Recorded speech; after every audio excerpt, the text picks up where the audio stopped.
Thanks for tuning in to You Are the Magic Pill. Do you often wish that you could just pop a magic pill that would change your life instantly, giving you everything that your heart desires? The truth is, you don't need one, because get this, you are the magic pill. I'm your host, Victoria, and during this podcast, I will be giving you a dose of my truth by keeping it real with inspiring stories and wisdom. My mission is to show you how to fall in love with yourself so that you can discover your own truth. If you're ready to realize that you are the magic pill, then come on a heroic journey with me to remember who you truly are, to activate that power found within. Hi, and welcome back to You Are the Magic Pill.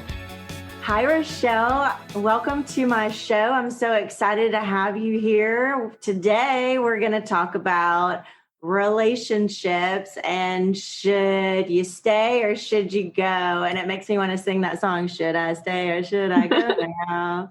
So I'll Thank you. Take over. Yeah. Thank you, Victoria. I'm so happy to be here with you.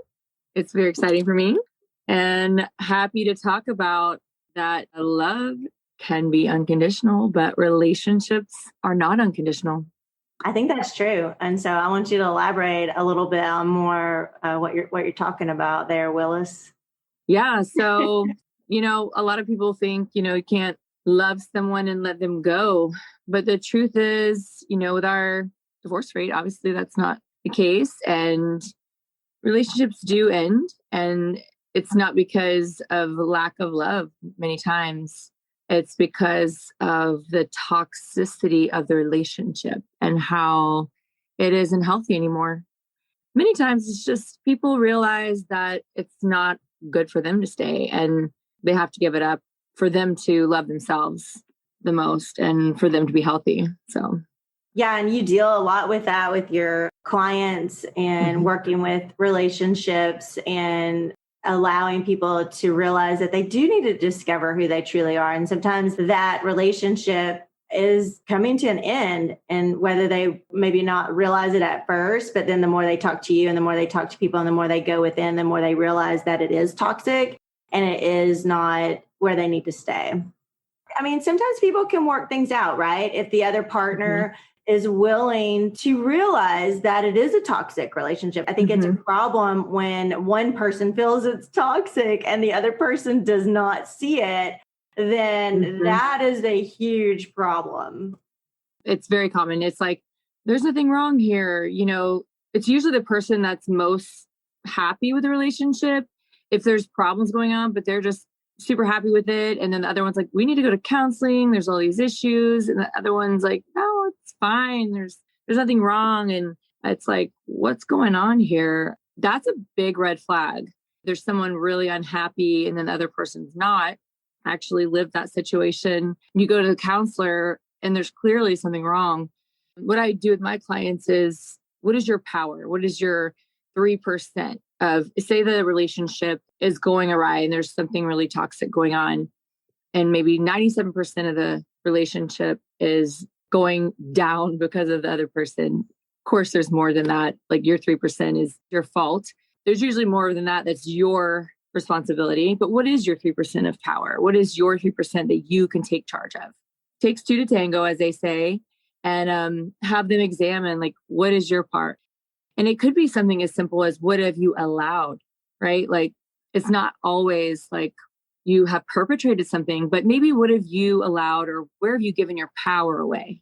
I think that a lot of us give away power and we don't realize it. So the whole thing is like discovering, becoming aware of stuff, right? So how do you become aware of what power you're giving away? Well, many times, if you get to a point in your life where you just don't feel like you even know who you are because you've become an extension of this other person. Like, who is Richele?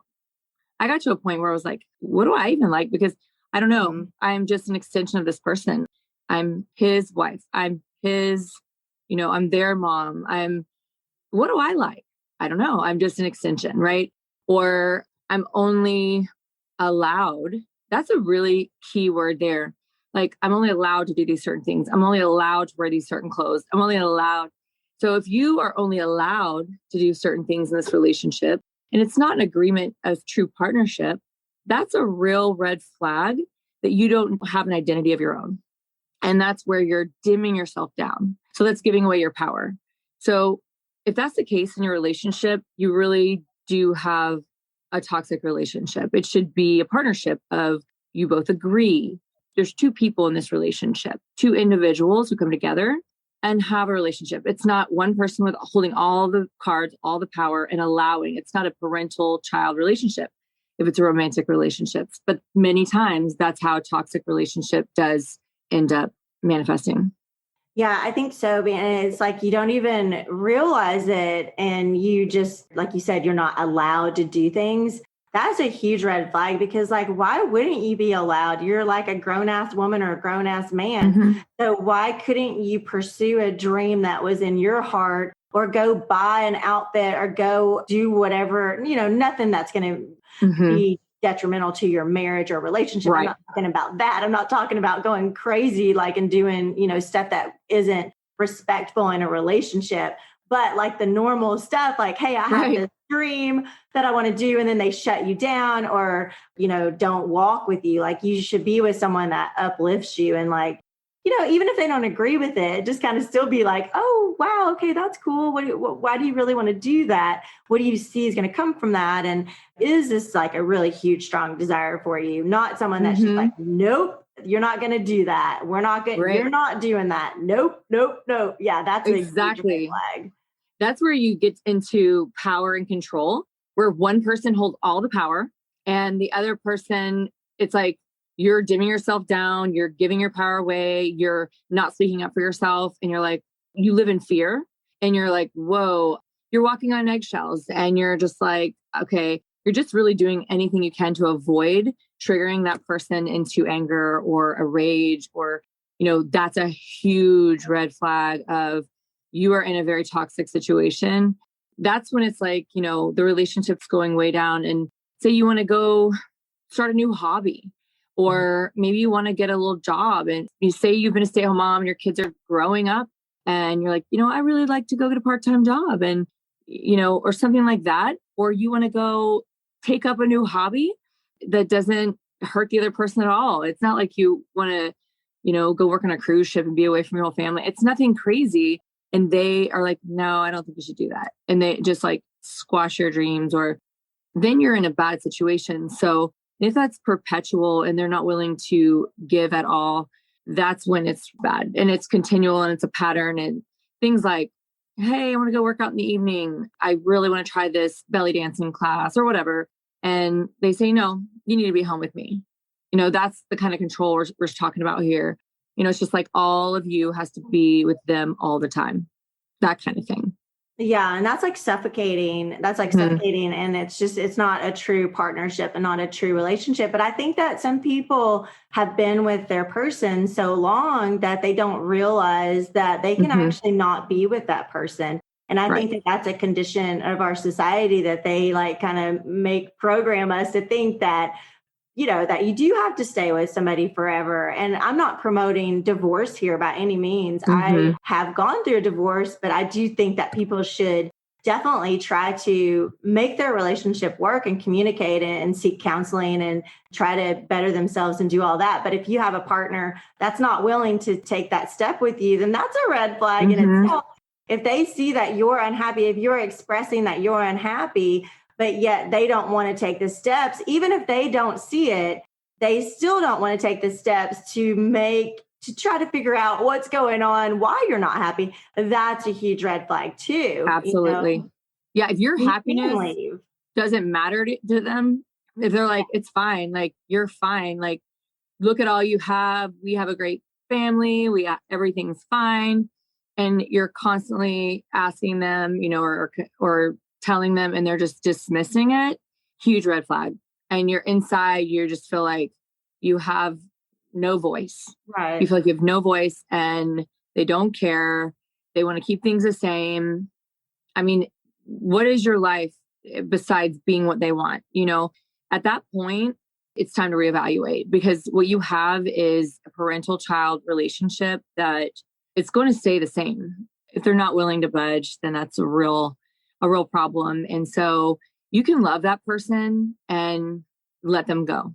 I had to do the same thing, and it's very painful. And I'm pro marriage. I have parents that have been married over 50 years, and it's Me a too. beautiful thing. Yeah. And if you can work it out, if that person's like, you know what, I do see that I have been taking your voice, or you haven't been able to do what you want. And it's wonderful if they can see that. But if they really just can't, and you've tried everything, then the relationship is not unconditional, and you can step away from it. Yeah, and And I think that that's super important for men and women to realize mm-hmm, that you really can end a relationship and it's going to be painful, right? Regardless mm-hmm, if you really want out or not. I mean, it's a mm-hmm, breakup is never just, usually not ever if there's something invested in it. It's not just, easy peasy bye, see you later. It's going to be a process. But if you no longer are thriving and growing, then and you're being suffocated and you don't have a voice and you don't have a life, then what's the point? Like, that's not what we're mm-hmm, here to do. We're here to have experiences. We're here to have love and share love and be love, have fun experiences, and not all fun, you know what I mean? But like mm-hmm, not be like in a position where you can't even freaking talk or do whatever you want. Like, mm-hmm. that's not what we're here to do. And I totally agree with you about, and I know that you had this in your marriage and I had it in a relationship before, and I'll let you share yours too. I had it in a relationship, just to give an example of what you're talking about here, that I really cared for this person, but it was super toxic. And, he had an addiction that overtook it. And it's a real addiction, it's a disease. And I've had compassion for that because it's not easy. And that's a whole nother topic. But Mm-hmm. I could no longer partake in it because it was detrimental to my life. I still care about this person and I still love this person. I still see the Mm-hmm. good in this person and I still pray for this person, but I Mm-hmm. cannot be with him. So I get what you're saying, that love is unconditional, but the relationship is not. Yes. And I mean, it's very, very painful because you just wish that you could change it a lot of times. And I know women in this situation, and many women, it's a lot of times it's women, but it's men as well. I think it's more, I don't know. A lot of men have a hard time kind of admitting that if they're in a toxic relationship or maybe even an abusive relationship, but it does happen. I am very involved with a singles community now, and I'm in a really great relationship now. But a lot of men have said they've been in it. But yeah, many times what happens if you're in a toxic relationship long enough, your body will take on the stress of that toxicity and you will start getting physically ill. And that did happen to me in the last year of my marriage. That's the only thing that really forced me out. I was married 22 years and with him 24. And I mean, I really didn't want a divorce.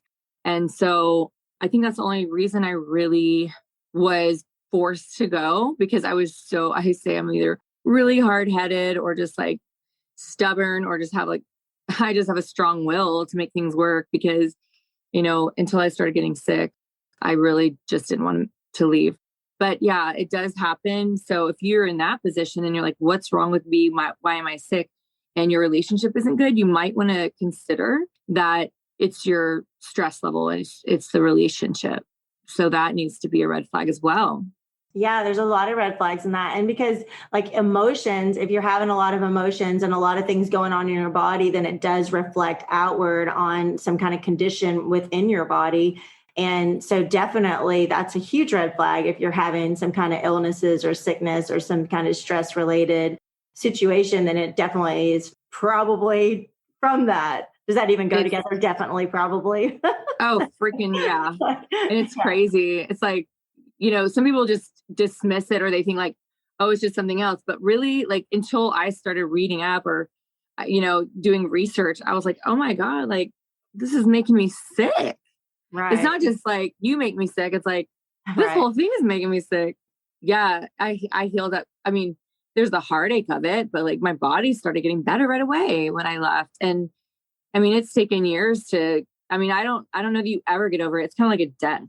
It's like you will grieve that, you will go through cycles of grief, but you know what? It's just like a way of growing. You grow and you evolve and you learn, and it's not an easy process, but it's worth it. It's part of our human experience to grow, and there's no shame in it. It's just it's just a process. So I think I don't look at it as a failure. I look at it as a growing experience that, is, if it's something that that is, something that you're in that's not good for you, why would you stay? Right. It's like staying in a pit of snakes. Like, oh, they're going to hurt me. They're going to keep biting me and I'm going to get sick from this. Why would you stay in that? Yeah.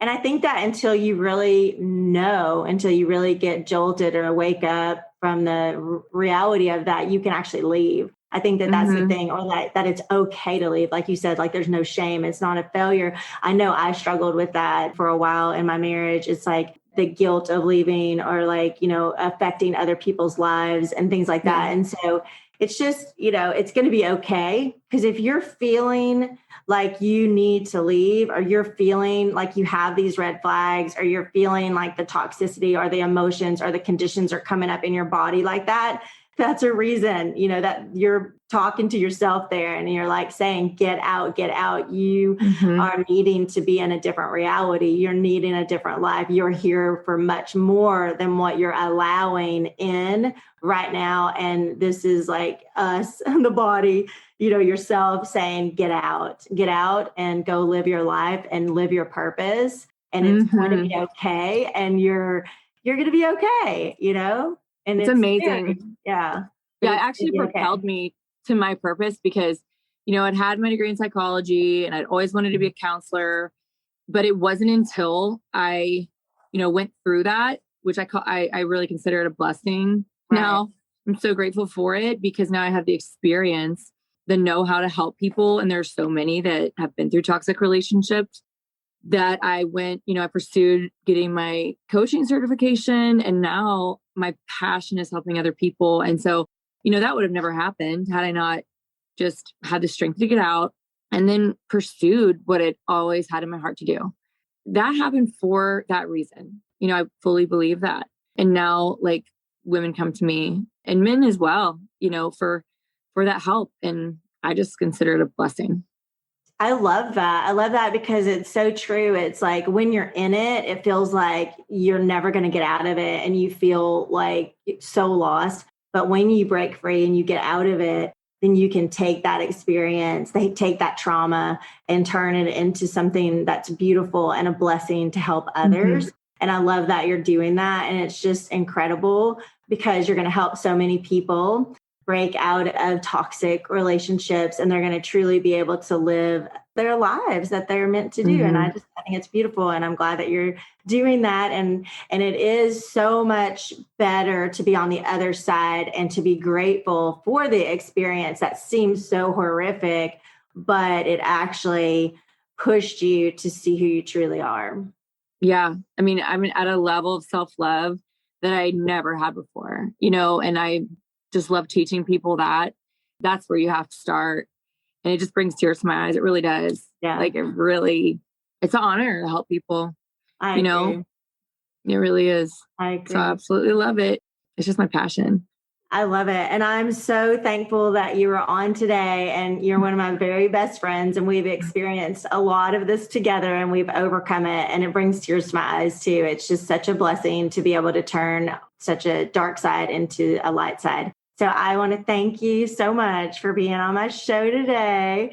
And I know you're going to be back for sure. We have lots to talk about, but until then, I would love for you to share with my listeners where they can find you and find out more about you. Awesome. Yeah. Okay. So I'm at coachingcloset.com, and you can also find me at Coaching Closet on Instagram, Twitter, and Facebook. I have a Facebook community, and I also have a YouTube channel, The Coaching Closet.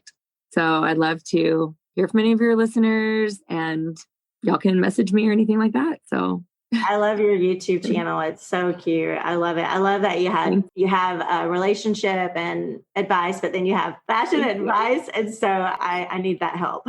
Yes. So, oh my gosh. I'm going to come to your closet and get some clothes and some coaching. Yeah, girl, I do. I'm going to start fashion coaching too. Cause all my stuff is in my actual closet, which I'm in right now. It's my favorite room. Totally do that. All right. Well, thank you so much. Thank you. Thank you for tuning in, and I'll see you next time. All right. Bye, girlfriend. Thank you for joining me today on You Are the Magic Pill. My hope is that you leave this podcast feeling better about yourself, inspired, activated, and ready to swallow your fears to realize your dreams. I would be honored if you would leave me a 5-star review over in iTunes. Each week I'll randomly choose one person to win some You Are the Magic Pill swag. Make sure you add your name to the review and I'll reach out to you if you're the winner. I really appreciate you spending your time with me today. Be sure to pop over to youarethemagicpill.com for past episodes and more gifts to help you wake up and realize that you are the magic pill and you can change it all to have it all.